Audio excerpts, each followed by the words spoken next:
क्या आपने कभी ये सोचा है कि एरोप्लेन इतना भारी होने के बावजूद भी कैसे आसानी से हवा में उड़ता होगा और हवा में उड़ने के बाद टर्न कैसे लेता होगा? चलिए जानते हैं इस वीडियो में। आज के जो मॉडर्न एयरक्राफ्ट है जिनका वजन 400 से 600 टन तक होता है और यह इतने भारी वजन को लेकर आसानी से उड़ जाते हैं, लेकिन इनके पीछे जो इनकी उड़ने की प्रोसेस होती है वह बहुत ही कॉम्प्लेक्स प्रोसेस होती है और जो पायलट होता है उसकी बहुत ही ज्यादा रेस्पॉन्सिबल जॉब होती है। एयरप्लेन में सबसे पहले हम यह जानते हैं कि यह एयरप्लेन हवा में कैसे उड़ता है। एयरप्लेन को हवा में उड़ने के लिए मैनुअली 4 चीजों का सामना करना पड़ता है और यही एयरप्लेन को हवा में उड़ाते हैं। नंबर 1 है थ्रस्ट, नंबर 2 है ड्रैग, नंबर 3 है वेट और नंबर 4 है लिफ्ट। सबसे पहले थ्रस्ट को समझते हैं। थ्रस्ट इंजन से क्रिएट होता है और एयरप्लेन के दोनों साइड विंग पर 2 इंजन लगे रहते हैं और यदि कोई बड़ा एयरप्लेन है तो ज्यादा इंजन भी लगे रहते हैं। एयरप्लेन का इंजन हवा को आगे से खींचता है और हवा को कंप्रेस करके पीछे की तरफ स्पीड में छोड़ देता है और बदले में हवा इंजन को आगे की तरफ फोर्स लगाती है जिससे हमारा एयरप्लेन आगे बढ़ता है और यही न्यूटन का 3rd लॉ ऑफ मोशन है। इंजन का काम होता है एयरप्लेन को आगे की तरफ फोर्स लगाना। अब ड्रैग फोर्स और फ्रिक्शन को समझते हैं। मान लीजिए कि आप अपनी कार से ट्रैवल करते हैं और आपने कार की विंडो से हाथ बाहर निकालते हैं तो आपके हाथ को एक फोर्स फील होगा जो हवा का फोर्स होगा और यह आपके हाथ को पीछे की तरफ ले जाने की कोशिश करेगा। लेकिन यहाँ पर जो हमारी कार है उसका थ्रस्ट ज्यादा होता है और हमारा हाथ भी मजबूत होता है तो हम कार के साथ में चलते रहते हैं। लेकिन सोचो, यदि हमारी कार की स्पीड 300 किलोमीटर प्रति आवर्स है तो उस कंडीशन में यदि हम कार से हाथ बाहर निकाले तो हवा का इतना ज्यादा ड्रैग फोर्स लगेगा कि हमारा हाथ टूट जाएगा और ऊपर से यदि इतनी स्पीड में कार चल रही है तो आग भी लग सकती है। क्योंकि आपने देखा होगा कि जब कोई एस्ट्रॉयड टूटता है तो जब वह हवा में स्पीड में ट्रैवल करता है तो फ्रिक्शन की वजह से उसमें आग लग जाती है और वह हमें चमकता हुआ दिखाई देता है। तो ऐसा इस एयरप्लेन में भी हो सकता है। तो एयरप्लेन का स्ट्रक्चर एरोडायनामिक्स टाइप में बनाया जाता है ताकि जो एयर का ड्रैग फोर्स है उसको कम किया जा सके और उसमें आग भी ना लगे। अब बात करते हैं वेट और लिफ्ट फोर्स की। जब एयरप्लेन का लिफ्ट फोर्स उसके वेट से ज्यादा होगा तभी एयरप्लेन हवा में उड़ पाएगा। उसके लिए एयरप्लेन के जो विंग होते हैं वह जिम्मेदार होते हैं। एयरप्लेन के विंग ही लिफ्ट फोर्स प्रोवाइड करवाते हैं। अब हम इस लिफ्ट और वेट को थोड़ा आसान भाषा में समझते हैं। यह जो एयरप्लेन होता है इसके विंग और इसके जो पीछे की टेल होती है ये मूविंग पार्ट होते हैं। ऐसा नहीं है कि इनका स्ट्रक्चर एकदम फिक्स होता है। इन्हीं को एडजस्ट करके एयरप्लेन टेक ऑफ करता है और लैंड करता है। यह विंग फ्लूइड मैकेनिक्स की हेल्प से अपने विंग्स की पोजीशन एडजस्ट करते रहते हैं और इन टेक्नोलॉजी को एयरफोल मैकेनिज्म भी कहते हैं। एयरफोल मैकेनिज्म की हेल्प से ही यह एयरप्लेन हवा में उड़ता है। एयरप्लेन के पीछे की तरफ यदि देखोगे तो पीछे की तरफ इसकी टेल है जहां पर यह जो छोटे छोटे विंग लगे हैं जिसे एलिवेटर बोलते हैं और यह जो बीच में बना हुआ है इसको रडर बोलते हैं।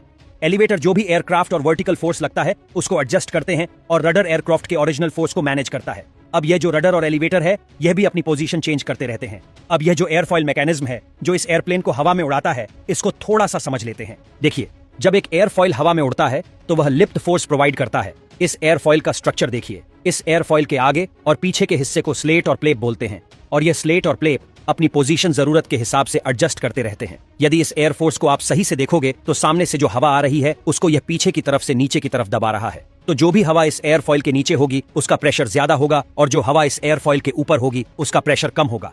अब यह जो प्रेशर का डिफरेंस है ना, इसी से एयरप्लेन को ऊपर फोर्स लगता है। जब हवा का प्रेशर ऊपर की तरफ कम है तो यह एयरक्राफ्ट ज्यादा प्रेशर से कम प्रेशर वाली साइड की तरफ जाएगा और इसी तरीके से इस एयरफॉइल मैकेनिज्म से जो एयरक्राफ्ट के विंग होते हैं उन पर ऊपर की तरफ लिफ्ट फोर्स लगता है। वैसे यह एयरफॉइल मैकेनिज्म थोड़ी सी कॉम्प्लेक्स फिजिक्स का कॉन्सेप्ट है जिसको कभी और वीडियो में समझेंगे। अब हम इसकी टेक ऑफ की प्रोसेस को समझते हैं कि जब एयरप्लेन हवा में उड़ता है तो उसके अंदर क्या क्या होता है। सबसे पहले एयरप्लेन को हवा में उड़ने के लिए जो भी इसके इंजन है उनकी पावर को बढ़ाया जाता है, यानी इंजन थ्रस्ट को इंक्रीज करता है तो एयरप्लेन रनवे पर आगे बढ़ने लगता है। तो जब एयरप्लेन अपनी प्रॉपर स्पीड में आ जाता है, यानी जब ये हवा में उड़ने के लिए तैयार होता है, तो फ्लेप और स्लेट को एक्टिवेट किया जाता है और स्लेट और फ्लेप का एंगल ऑफ अटैक एकदम से बढ़ा दिया जाता है। एंगल ऑफ अटैक का मतलब होता है जो एयरप्लेन के विंग है वह नीचे की तरफ झुक जाएंगे और पीछे की तरफ जो एलिवेटर लगे हुए हैं उसके विंग को ऊपर की तरफ मोड़ दिया जाएगा।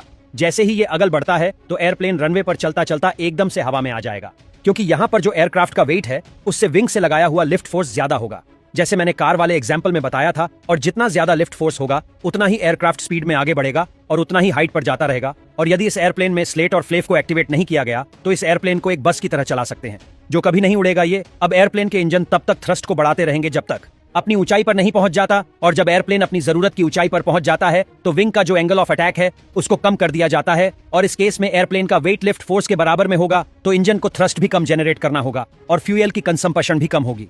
एक बार जब एयरप्लेन रनवे से हवा में आ जाता है तो एयरप्लेन अपने टायर को भी अंदर छुपा लेता है ताकि जो हवा का ड्रैग फोर्स है उसको कम किया जा सके। चलो, अपना एयरप्लेन हवा में तो उड़ गया सक्सेसफुली। अब बात आती है ये हवा में टर्न कैसे लेता है। देखिए, यह भी एक गजब की साइंस है। 2 तरीके हैं एयरप्लेन को हवा में टर्न लेने के लिए। पहला, यदि हम पीछे की तरफ ये जो रडर लगा है उसको यदि एडजस्ट करें तो एयरप्लेन टर्न ले सकता है। लेकिन इस कंडीशन में जब एयरप्लेन टर्न लेगा तो जो भी इसके अंदर पैसेंजर है उनको एक साइड में धक्का लगेगा। तो फिर ऐसा क्यों किया जाए? यहाँ पर तो हवा है, हम जैसे चाहे वैसा टर्न ले सकते हैं और ये प्रैक्टिकल मेथड भी नहीं है, तो इसके लिए पायलट एक दूसरा मेथड यूज करते हैं। इस तरीके में एयरप्लेन के विंग है, उनको एक को नीचे की तरफ कर दिया जाता है और दूसरे को ऊपर की तरफ कर दिया जाता है। जब ऐसा किया जाएगा तो एयरप्लेन ऐसे तीर छा हो जाएगा। अब इसमें दिक्कत यह आती है कि जब एयरप्लेन इस पोजीशन में होगा तो एयरप्लेन के एक विंग पर तो ज्यादा फोर्स लगेगा और एक विंग पर बहुत कम फोर्स लगेगा, और एयरप्लेन का जो फोर्स लगेगा वह भी वर्टिकल नहीं होगा, ऐसे थोड़ा तिरछा ही हो जाएगा। तो इसको मेंटेन करने के लिए पीछे की तरफ जो रडर है उसकी पोजीशन सेट करके जो एयरप्लेन के विंग पर प्रेशर कम ज्यादा हो रहा है उसको मैनेज कर लिया जाता है और फिर एक सक्सेसफुली टर्न ले लिया जाता है, और यह सब पायलट मेंटेन करता है। इन सबको कॉकपिट के अंदर से, जो एक बहुत ही रेस्पॉन्सिबल टास्क है। अब जब इस एयरप्लेन को लैंड करवाना होता है तो इंजन के थ्रस्ट को कम कर दिया जाता है। तो जैसे ही इंजन का थ्रस्ट कम होता है तो एयरप्लेन धीरे धीरे नीचे आने लगता है, जिसमें प्लेन का लिफ्ट फोर्स प्लेन के वेट से कम होगा, जिसे प्लेन आसानी से टेक ऑफ कर पाएगा। जब प्लेन रनवे पर आ जाता है तब प्लेन को जल्दी से रोकने के लिए इस स्पॉइलर को एक्टिवेट कर दिया जाता है, जिससे जो सामने वाली हवा आ रही है उससे और ज्यादा ड्रैग फोर्स क्रिएट कर सके और इंजन जो थ्रस्ट पैदा कर रहा है उसे भी रिवर्स कर लिया जाता है, और इस तरह से एक प्लेन अपनी उड़ान पूरी कर लेता है।